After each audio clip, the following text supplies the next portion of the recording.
The question is, and I'll read it.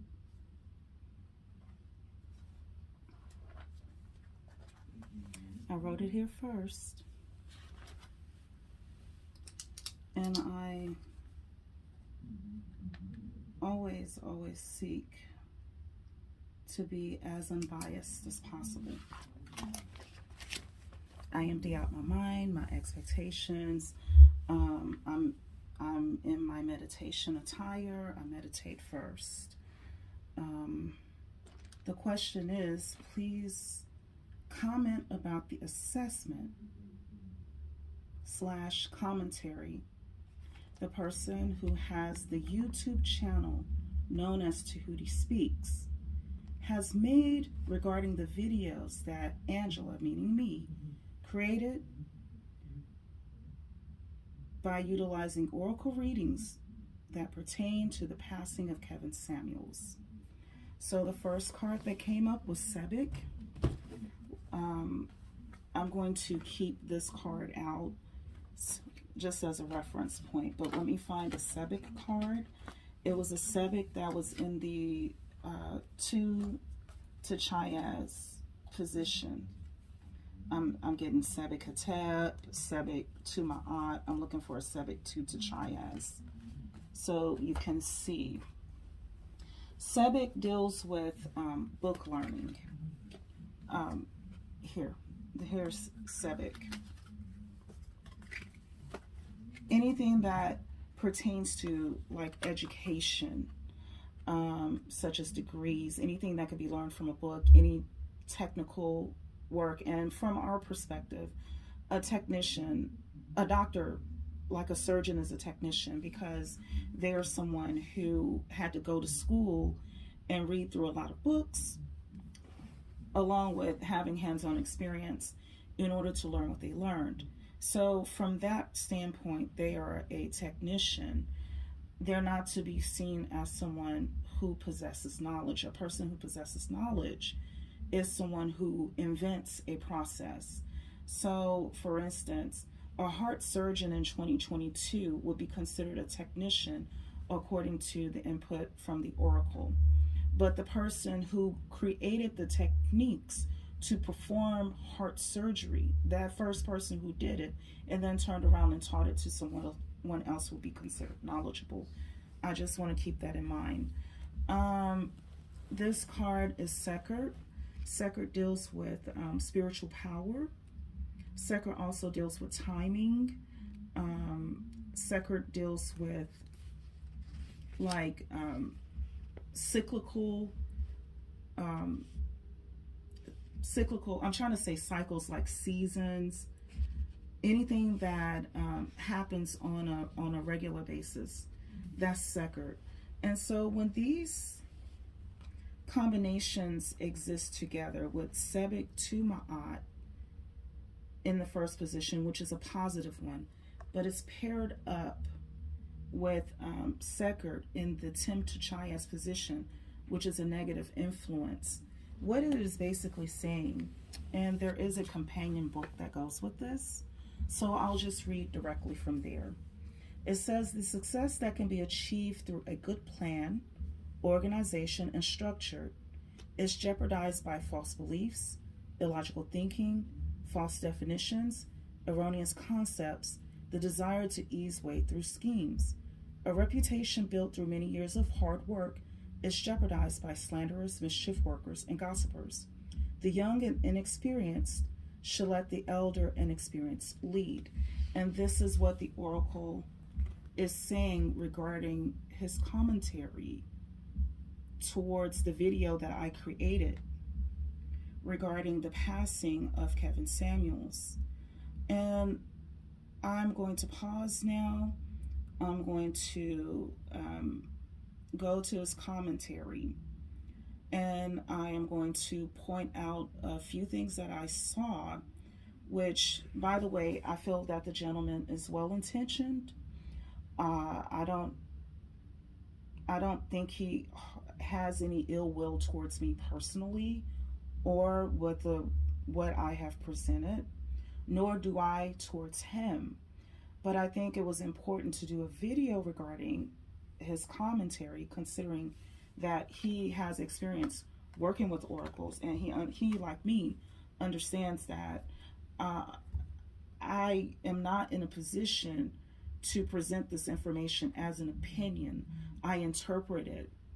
You know, towards my videos, sometimes I often do give my point of view based on facts.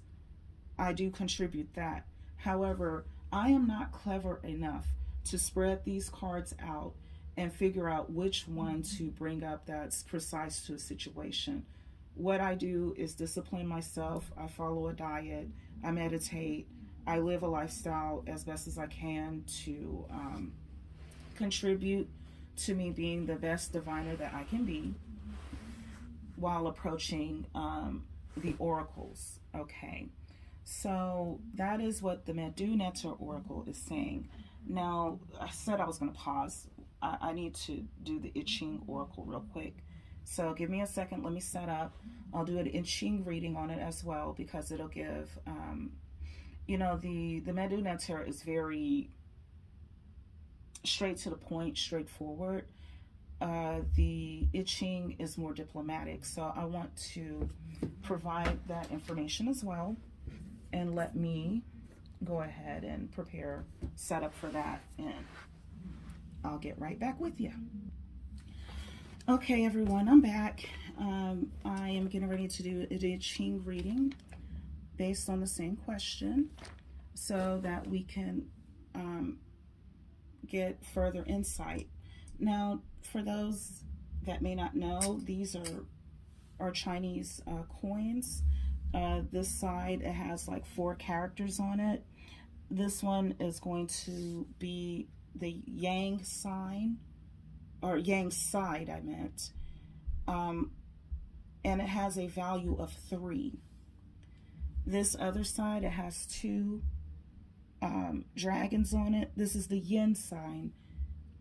I keep saying sign, I'm sorry. It's the Yin side, and it has a value of 2. So what happens is that as I toss these coins, however they land, I calculate the value. So right now, I have this Yang sign that's 3, plus this Yang sign plus 3, plus 2. That gives me an 8. And so whenever I receive an 8, I know that that is a Yin line. I know it's getting a little complicated and going over some people's heads, but I'm just giving a brief explanation. So that gives me an 8 line. When it's a 3, a 2, and a 2, 3 plus 2 plus 2 gives me a sum of 7, and that means it's a Yang line. Sometimes when I'm tossing these coins, I get a 2, a 2, and a 2, which is a 6, and that gives me a broken Yin line. And sometimes when I toss these coins, I get a 3, a 3, and a 3, which is a 9, a value of 9 when you add that total up, and that gives me a broken Yang line. All of this means something. And so what I'm doing is tossing these coins 6 times, and from there I get a response from the I Ching oracle that tends to be on point with whatever the question or the query is. So let's do that at this time, and I'll go step by step and express the value of each. So I'm shaking the coins. The first line that I have is a 7. It's a yang line because I have 2 coins that are 2 and one that's a 3. So 2 plus 2 plus 3 is 7. Okay. This time I have a 3, a 3, and a 2. So that is going to be a yin line, which is the number 8, a value of 8, and those are solid lines. Okay. I have another 7. So the first trigram that I have right away is a trigram known as Li, or the one representing fire. And this trigram deals with the eldest daughter. So this is the foundation of the trigram, okay? Okay, the next line that I have for the beginning of the second trigram is going to be an 8, which is the yin line, okay? The next line that I have is a 7, which is a yang line.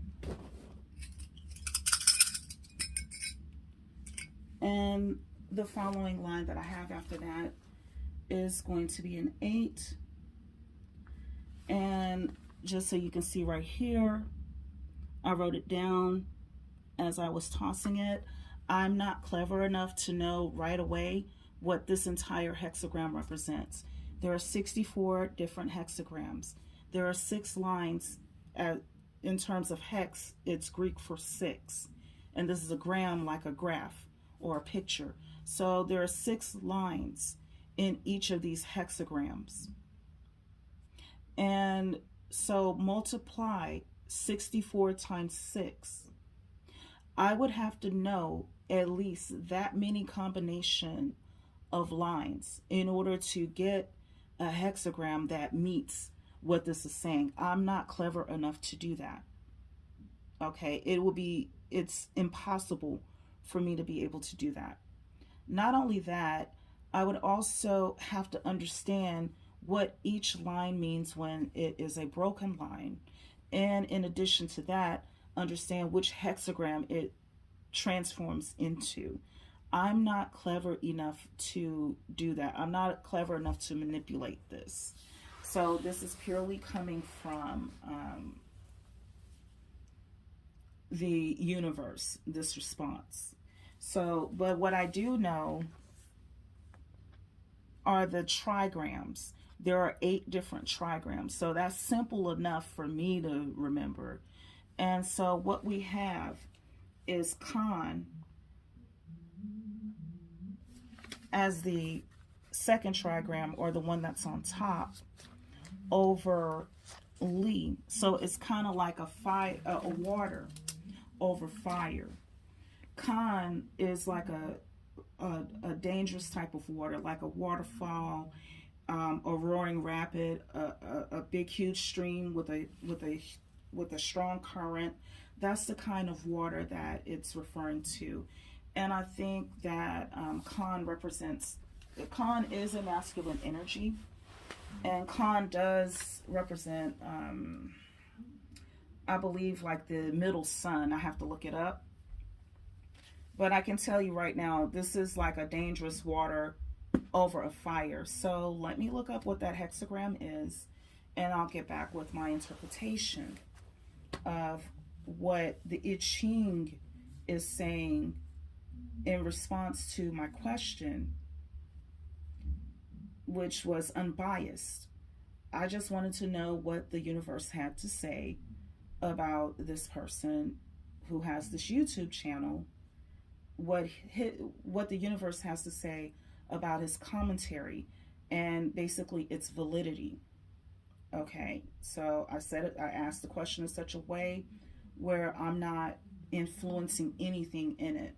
I just asked the question and allowed the universe to respond, and this is what the universe has to say. So let me go and find the I Ching real quick, and I'll get back with you. Okay, I'm back. Thank you for your patience. I am back with the hexagram, which is number 63. This represents a concept known as after completion. The image of after completion can be best seen like a pot of water above fire. The I Ching came into existence thousands of years ago. So if you can imagine that in those times, people had to boil water either to sterilize it and make it drinkable, or use it to cook or to bathe with. And there was a lot of exhausting work that went into setting the pot of water above the fire. Even as we sit here in the 21st century, people in many parts of the world are still hiking to streams and to rivers to obtain water. This alone, obtaining water, takes hours out of a day to do. Then there is finding the firewood in order to create the fire. Now you also have to source a pot. Once all of this is accomplished, one then has to begin the next part of the journey towards what will finally achieve the boiling water.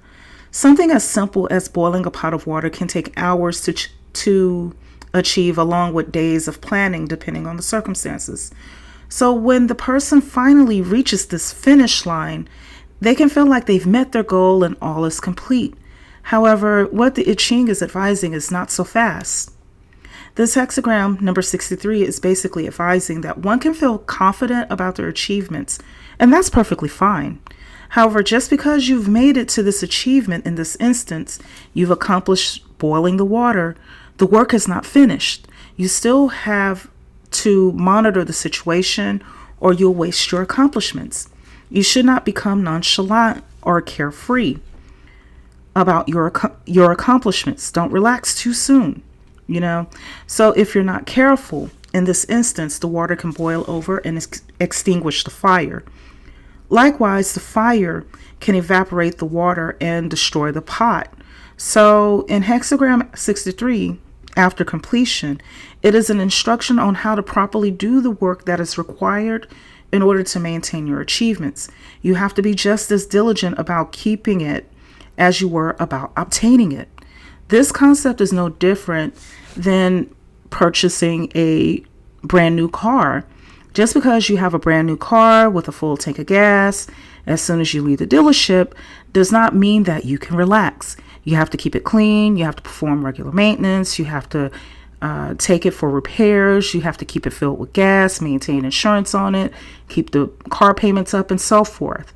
Just because you have the car does not mean that you can become nonchalant and not make the payments, not perform the maintenance, and so forth.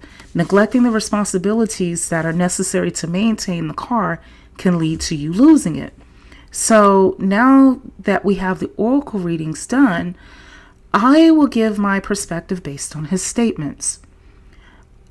I will read through it and comment as I'm reading it.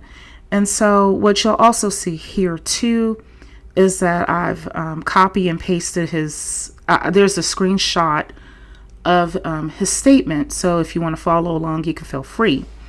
So his statement begins, this is Tehuiti Speaks. His statement begins as peace. The negative polarity which enters from the bottom, a line who comes to consort with 5 yang lines, it is about a woman who is using too much yang energy. So what he's referring to here is hexagram number 44. So here's my take on it. I have mentioned several times that hexagram 44 is one of the most controversial hexagrams in the I Ching. It has many interpretations, and you just provided yet another one. Okay. So his statement goes on where he's saying she is actually compromising her femininity. So I had to pause right there. Wait a minute. Because the way that he states it, it makes it seem as though this is a choice that the Black woman is making. Like there is nothing going on that is influencing this situation. So to that, here's my response, sir. Sir, the Black woman is still as feminine as the day that she was born. She did not go to the market one day and say, quote unquote, I'm tired of being feminine, so let me trade it in for masculinity because I want to be a dude. I want to have an Adam's apple. I want to grow my armpit hair out, and I want to engage in activities that will increase my insurance premiums. No, that's not how Black women think.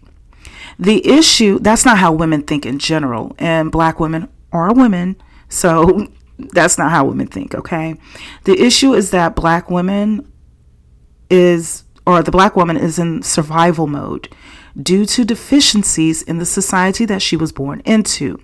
And these deficiencies normalize coddling boys and overburdening girls. So when these people grow up and they become husband and wife or sorts, boyfriend, girlfriend, wifey, hubby, whatever you want to call it, when it's time for them to engage in adult responsibilities and live life as an adult, what happens is that instead of having a spousal relationship, they end up having a parental and child relationship, more like one that mimics a single mother as the wife and a teenage boy as the husband.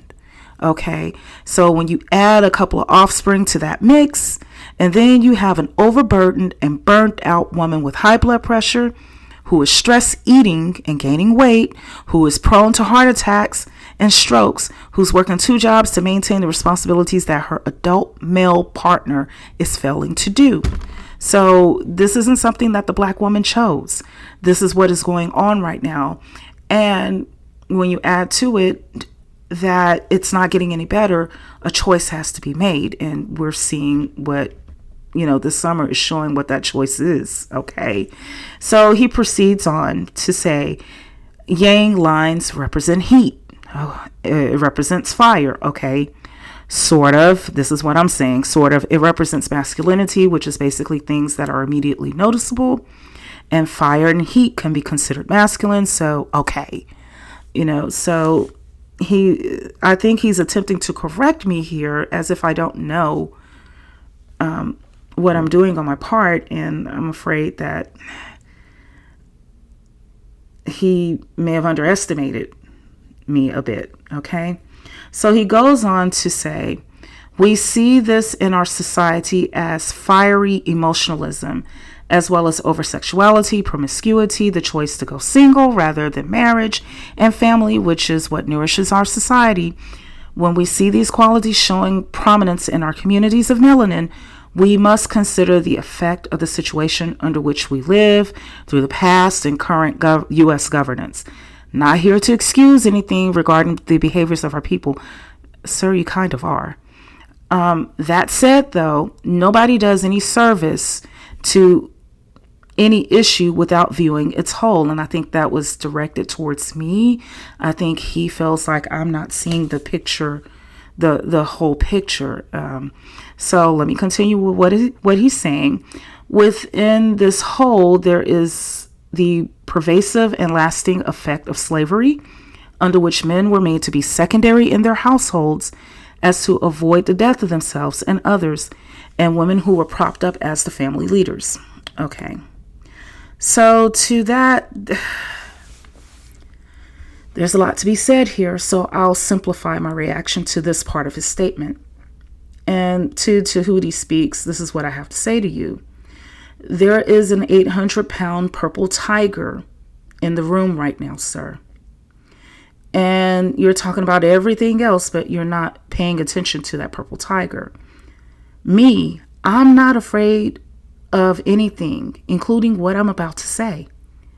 And let me point out this purple tiger. Sir, when the Civil War ended, there were black slave masters who owned and bred black slaves. One in particular, whose name was April Ellison, I believe in South Carolina. White slave masters of the time considered him to be cold and cruel. I want you to think about that. He was cold and cruel by the white slave masters' standards. Okay? The slave narratives included many accounts where black men were happy to become slave drivers, the ones that would actually do the whipping of people's backs. Many of the formerly enslaved people who spoke about their experiences stated that slavery was bad. It was bad for everyone, but it was worse for the women. So here's the 800-pound purple tiger. And I'm not afraid to say this. Most black males today do not like black women. They will engage in reproductive activities with her because, hey, they're men. And a black outlet is better than no outlet at all, if you know what I mean. But they do not want to be a family. They don't care about her. They want her to struggle. They're okay with her being humiliated by having to go and beg for government cheese and government peanut butter, in order to eat and survive, and beg for a roach-infested apartment in order to call a shelter, in order to raise their offspring in. So that in 30 years from that time, when he's old and gray and all played out, he can come back to them and beg for a roof over his head. Sir, that is neo-slavery. They do not want to have a community. They want to function as slave masters did back in the olden times. Most places in the U.S. where there is a Dr. Martin Luther King Jr. Boulevard, aka a predominantly black neighborhood, they're filled with crime-infested and dilapidated buildings. And no, this is not my opinion. This is a fact. I have been to most places in the U.S., and the black neighborhoods, they look run down, okay? They look like slave cabins. That's because there are no men there that are willing to turn it into a community. They don't want it. So that is the 800-pound purple tiger. Sad to state it, but it is the truth. Okay? So let's move on to another statement that he's making. This was a circumstance that was fully coerced by slave masters and prominent Caucasian males who understood the long-lasting effect now of this reverse family dynamic. They also understood they'd rather fight against a strong enemy woman versus a strong male enemy. So this made us weak as males and weak as a society, and these are the issues we bump our heads through in our present culture. And then he puts in parentheses, but I digress. And to that, I am saying, Tehuiti Speaks, most enslaved people were dark-skinned. About a quarter of them were mulattoes, according to the census of those times. So this means that, yes, white slave masters did the worst back then, no doubt. But it also shows that some black men were not as innocent as they seemed. Another 800-pound tiger in the room. Those black men, some of them enjoyed using their manhoods to rip apart little girls and young women, even back in those times, for the sake of producing more black babies to be sold at auctions. They never cared about the black woman. They never cared about the babies. They didn't care about that. They only cared about the privileges that they could obtain by being in that position. And if it meant beating the skin off the back of a black woman, creating children that he didn't care about, whether they lived or died, didn't even know, their names. Okay, like there was a buck in Virginia that had over 200 kids. Okay, yeah, they didn't care. Okay, they were rewarded for it. Also, black men fought on the Confederate lines. Black men also owned slaves, as I mentioned earlier. Black men dug holes into the ground to fit the belly of a pregnant woman while tying her down to stakes and brutally flogging her across her back with cat o' nine tails. That was very common back then. Black men, after slavery, continued with domestic violence into the 20th and now the 21st centuries. Black men intimately assaulted young girls and boys. Adult black men are the fathers responsible for the majority of black teenage girls' pregnancies. Black men kicked and stomped babies out of black women and girls. Black men chased black women into the streets, buck naked, with bloodied noses and blackened eyes for everyone to witness. Black women drugged up and pimped out girls and women. So why am I saying this? Because these are the 800-pound purple tigers that y'all don't want to talk about. And you see, Kevin Samuels was just a continuation of a long line of slave-driving black men and their antics. There's a legacy there, okay? So more black men have used their hands to put black women into caskets, sometimes alongside their children, sometimes alongside with other relatives and friends even. Black men have done this to black women more than any other demographic.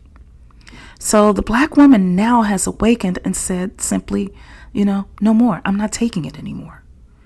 The black woman realized that the weak males actually enjoy being weak.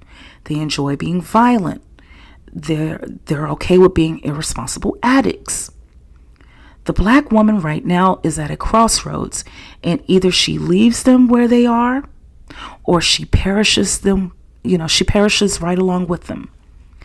So Serena left black males alone, okay, and married the founder of Reddit, one of the founders of Reddit. Eve finally left, moved on, and now she's enjoying motherhood, okay? And that's just the beginning. Janet Jackson was finally able to relax safely in her femininity and became a mother in her 50s. So awakened black women are fine. Tehuiti Speaks, sir, I advise that if you are sincere, then the focus needs to be on the men in your demographic. And I say that respectfully. More and more black women are owning penthouses and living in luxury, while black men are increasingly living beneath bridges. Black men are the most impacted by epidemics from AIDS to coronavirus and now monkeypox. So, sir, I feel like you need to focus your attention on your brethren, because the universe has spoken with regards to black women and those who are against us. So he then goes on, and this is the end of what he's saying. He said, regarding Sekhmet, it must be noted that this neter, I think he meant netert, this feminine, is not in the Pa'al Neteru, or the top 9, the archangels, or the archangels. Okay, for those who don't understand, what he's referring to is the Kemetic tree of life, okay? He goes on to instruct that she is a secondary deity of Heteru, no disrespect, as her power is necessary for a time and for a purpose. Sekhmet's energy is not to be walked in indefinitely, as it will create disharmony in the other aspects of life, for which she be doing too much. That's what he puts in parentheses.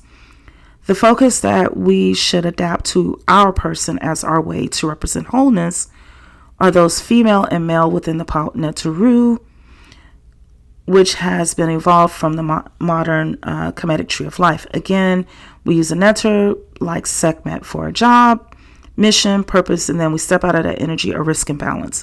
We cultivate the Pa'al Neteru within to become whole peace. Okay, as I mentioned before, I don't think he was attempting to come across me in a rough way, so I'm not responding to him in a rough way. I feel like we're just two people dialoguing from our perspective, except that in my own case, I have backed it up with oracle readings. So as he's saying this, this is what I'll say, what I will conclude to Tehuiti Speaks, as well as anyone else who is a diviner or who knows how to divine. Listen, here's what I have to say to you. Whenever I come out with a video, go to the cards or the coins or the shells or the bones or whatever method that you use to gain insight on the videos that I've created before coming with an emotional perspective in an attempt to correct what I have said. The perspectives that I present are interpretations of oracle responses. They are not my own personal opinions that I'm pulling out of thin air. So with that being said, as someone who divines, you know that it is the universe that is responding and not me personally. The reason why I have mentioned Sekhmet so much is because her energy is at work in a lot of the undertakings dealing with black women and their exodus from the toxicity of the black community. Rituals have been conducted. Trance states have been achieved, and her energy has been confirmed, sir. I don't expect for people or laypersons who do not read tarot or oracle cards, who do not understand meditations or rituals, to trust me outright. That's okay. I understand that with them, time and experience will be their confirmation. However, for you, sir, Tehuiti Speaks, I respectfully advise that you consult with the oracles about my content beforehand. And I also recommend that you deal truthfully with your brethren. Tell them the harsh truth about themselves, because it is this truth, and tell them the harsh truth about themselves, because it is the truth, and it will set them free for their ignorance. Don't tiptoe around the purple tiger in the room. Show them that purple tiger and its teeth and its claws. And on that note, right back at you, I say peace. So thank you for watching my video. Please comment, like, and subscribe, share the video, and take care until next time.